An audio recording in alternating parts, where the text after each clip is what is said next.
All right, guys, this is my first time using my larger edge protectors. As you can see, you can just use 2 straps on the first load. See? That makes it legal. You got 2 straps on the first load.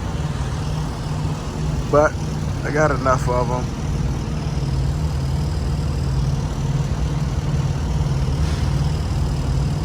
Works out really good.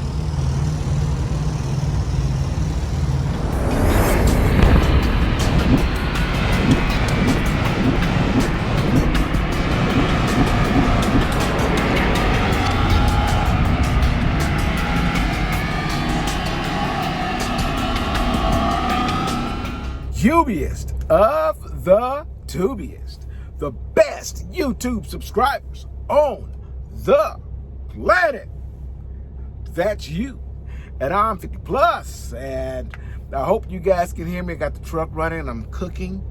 By the way, click down the link below and go to my cooking channel where I'm cooking on the truck, some at home, some on the truck.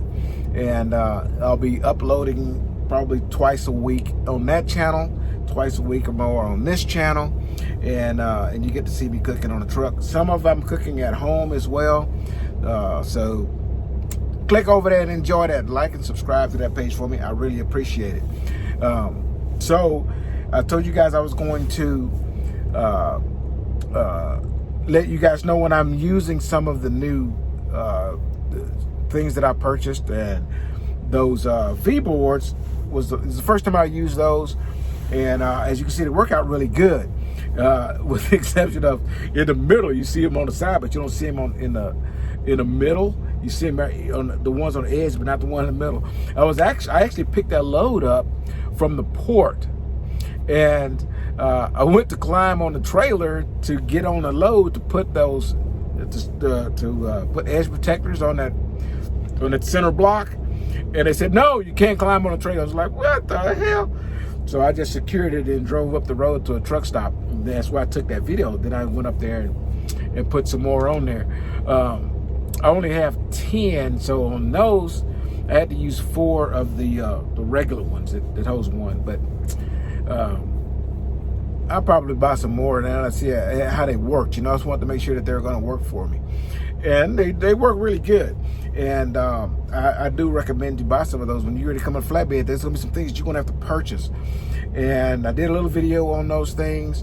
And as I use the products that I'm telling you guys to get to come and do flatbed, then I'm going to shoot a video and show you. So that was, you know, that's the way that you can easily just put one up there, throw the 2 straps, throw 1, throw 2 straps. It was a lot faster, a lot easier, a lot cleaner, and it's easier to put them out and easier to pick them up. It's just because it's, you know, it's half of what you would normally do, right? So, oh, and it'll also help if you have something like, let's say, bricks, you know, where, you know, there's several, so that thing goes up there that covers up a whole lot and helps to secure them as well. Anyways, I appreciate you guys coming aboard and watching my video. I know it's going to be a short one today. I'm cooking, so I'm about to eat.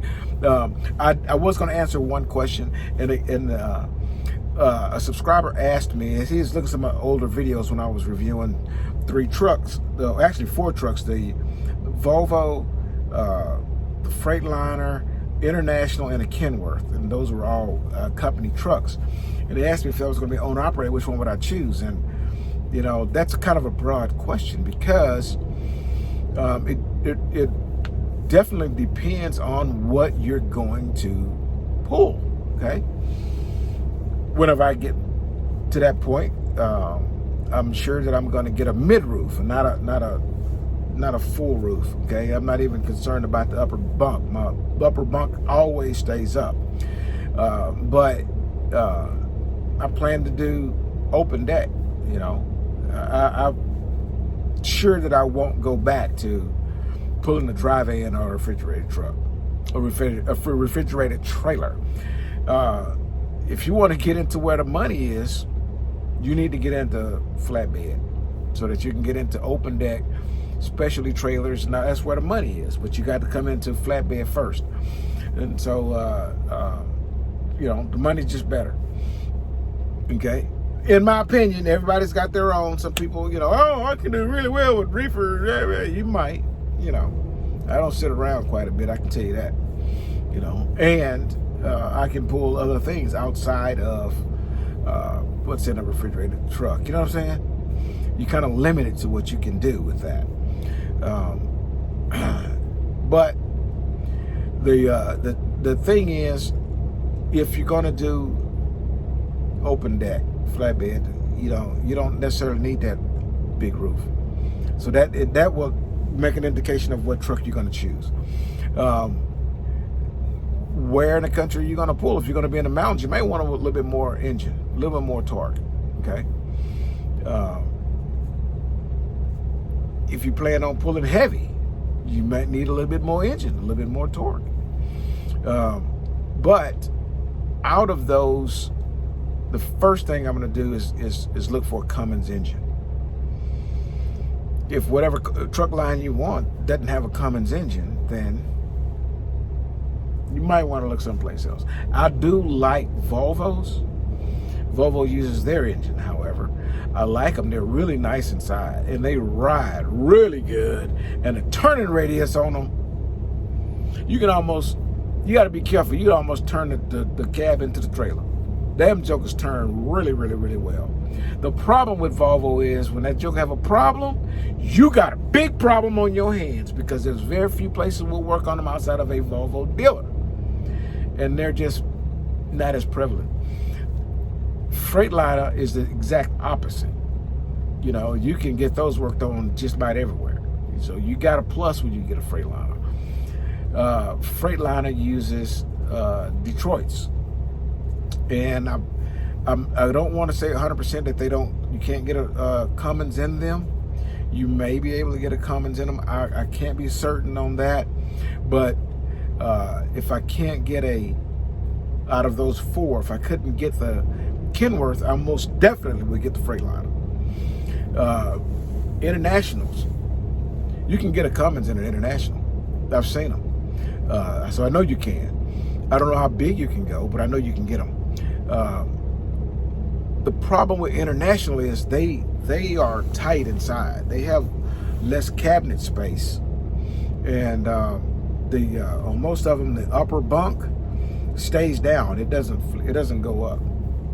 And the reason behind that is because that upper bunk is bigger. I didn't know that until I started investigating it, but the upper bunk is too large. It can't fold up. That's why it's always down. Okay. And if you have you run teams, that might be a good thing for you. But I don't run teams, and that bunk being down all the time is not fun at all. Okay.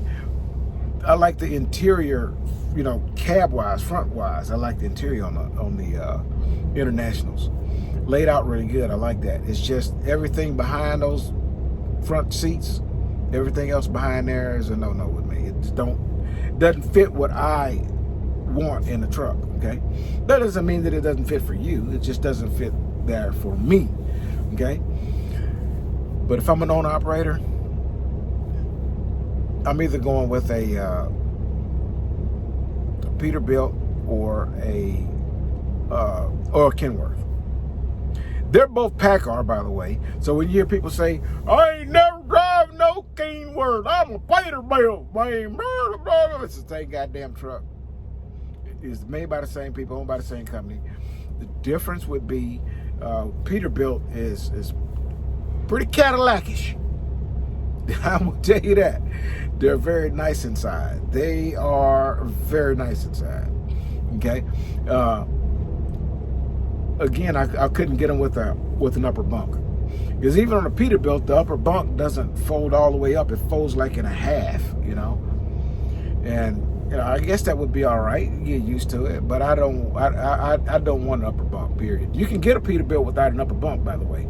You can get them with full cabinets back there, which is really, really nice. However, you're gonna spend some money. You're gonna spend some money. Okay, so at the end of the day, you're not gonna do bad with either of those trucks. They all just come with their pluses and minuses, and you have to decide what you like. That's it. But if you're a company driver, who cares? It ain't even your truck. You ain't paying a note. All you do is drive it and making money. So drive it and make money. I'm about to eat. I hope I answered your question. And until we meet again, deliver undistracted, and go to my cooking channel so you can see me cooking on the truck. Till I see you again, deliver undistracted, and here's your boo. Boop.